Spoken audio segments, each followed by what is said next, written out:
Bienvenue chez Arnaud. C'est la deuxième séance Intergé sommelier. Le métier de sommelier, finalement, c'est un métier qui ressemble beaucoup à celui de chef, puisqu'il faut tous les jours avoir une idée, inventer, faire plaisir aux gens qui sont là. Il y a quelque chose à apporter, à la fois de la part des sommeliers aînés, pour dire, ben voilà, notre métier, ça se déroule comme ça, et puis de ces jeunes sommeliers qui ont tout à apprendre. Dans le métier depuis un peu plus de 20 ans. Cuisinier, chef, restaurateur, fils de restaurateur, enfant des guides, cuisinier de l'année 2014. 31 ans de maison. Vous dites ça presque avec regret et...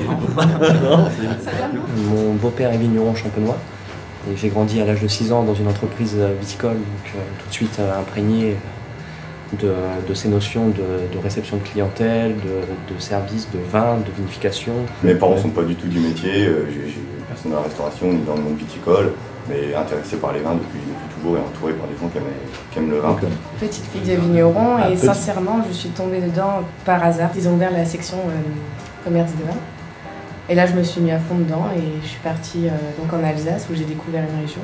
Aujourd'hui, il y a quand même eu cette révolution Internet, les smartphones. Tout de suite, on a une information. Pour les jeunes aujourd'hui, ils auront beaucoup plus de connaissances quand ils auront nos âges que nous, à notre âge, maintenant. Il faut qu'ils voyagent un maximum, ne serait-ce même qu'en France, qu'ils fassent le tour des vignobles un maximum déjà. Je crois que d'une façon générale, les propriétés s'ouvrent et dans toutes les régions de France. C'est une chance pour vous. Ça demande beaucoup de temps à apprendre. C'est une quête quotidienne.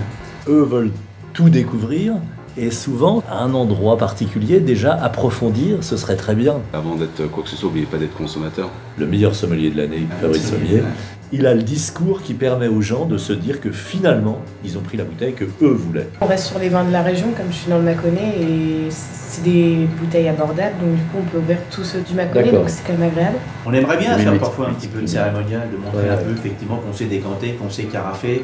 Quand on a 20 clients ou 25 clients à servir seul, ou 5 tables, j'ai pas le temps.